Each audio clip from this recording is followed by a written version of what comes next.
Hey folks, today I've got 14 things to know about the brand new Apple Watch Ultra. Now this is just a first look at things that look for a full in-depth review a little bit later on.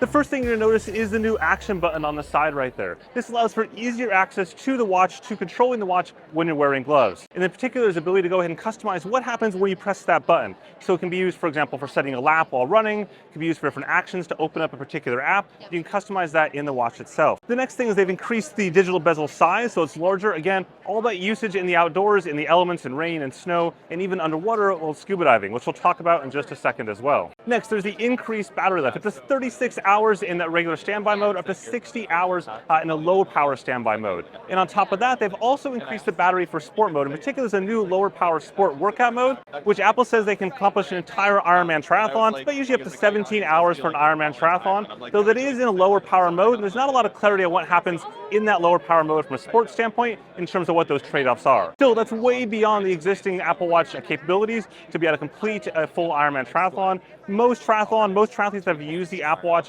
tend to top out around 5 or 6 hours. That's kind of as far as you can get. Next, they've increased the display size up to 49 millimeters from the existing 45 millimeter size. And with that, they've also increased the brightness up to 2000 nits. So if you're out in the outdoors doing hiking, out in the bright sun, you can see the display just fine. Now, in terms of thickness, it's definitely thicker than an Apple Watch Series 8, and it feels a little more girthy because of that added extra size for the digital crown, as well as that edging around that right button there. And then just for fun, here's the comparison to a Garmin Epic Series watch, just so you can kind of see how that sizes up. All of them actually have cellular built into it. So unlike the regular Apple Watches where you choose between, a non-cellular and a cellular model, all the models of the Apple Watch Ultra have cellular built in. Okay, and a quick note, if you're finding this video interesting and useful, now is a great time to whack that like button at the bottom. It really helps out this video and the channel quite a bit. Next, you'll notice a revamped Compass app. And that app is more than just the compass itself. It really can be kind of like the outdoors app, if you will. That includes the ability to do saving of waypoints. So you can save, for example, the parking lot that you might start in, or the trailhead, and that allows you to get back to that point later on using the new TrackBack feature. TrackBack will basically automatically kick in when you're outdoors and hiking, and it'll track the route using GPS, so you can navigate back to that point later on using the waypoints that you saved, or just going back to the starting location. And in fact, with that, there's also a new revamped Compass watch face that you can see right here as well. You can tap on that to get in different modes, as well as to access the different complications, just like you would with existing Apple Watches. Now, if you do go off track, there's a new 80 decibel siren or alarm that allows you to go ahead and be heard if you're just off the trail. For example, you fall off the trail, get hurt, you can utilize that alarm to go ahead and notify people that are nearby. Right here, we have the depth gauge and the water temperature sensor. Okay. The top hole.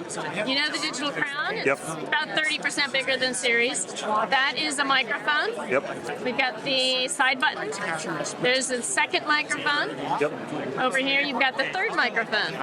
That's a speaker. That's a speaker. Together, they work to make the volume about 40% louder during phone calls. That one specifically is the Siren. Gotcha. And then we have the awesome action button. Next, a biggie is that Apple's added dual frequency or multi-band GPS to the Ultra. This allows for more accurate GPS tracking, especially in cities and in kind of rugged terrain around mountains and cliffs and things like that.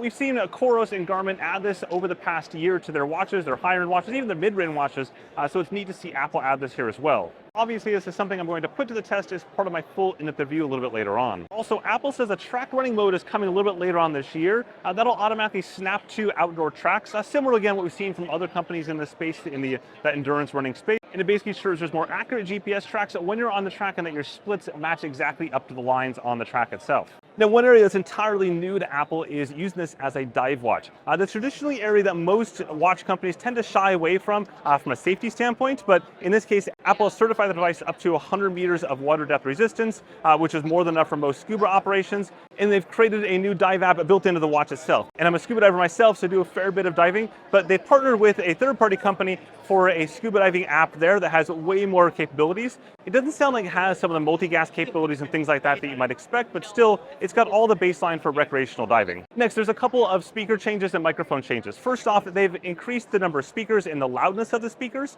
and then second, they've added an additional microphone. So existing Apple Watches have 2 microphones versus the Ultra has 3. And the reason that matters, by having 3 microphones, you can go ahead and do noise cancellation in windy environments. That's the same technology used in most action cameras. Like if you had a GoPro, for example, it actually has 3 microphones on it, and they can cancel out the noise sound to get the best possible audio quality.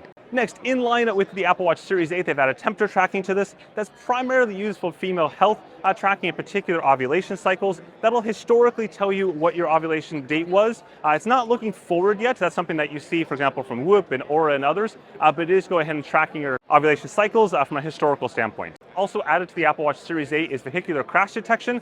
This watch already has, of course, sport crash detection if you crash your bike, but now this will also go ahead and alert emergency services if you do get into some sort of vehicle crash. Last but not least are the bands. There are 3 different bands to choose from.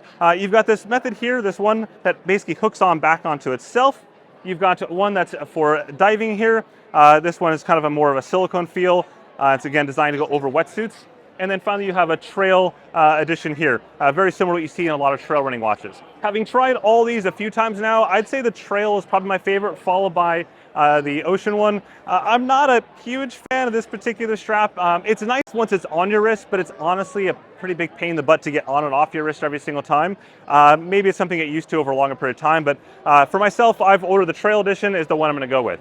Speaking of ordering, the price is $799 US or 999 euros, and it's available on September 23rd. Now, if you're not already a subscriber to the channel, then definitely go ahead and hit that subscribe button down below. That way you can stay tuned for the full in-depth review of not just these watches, but also the Apple Watch Series 8 and the Apple Watch SE. With that, thanks for watching.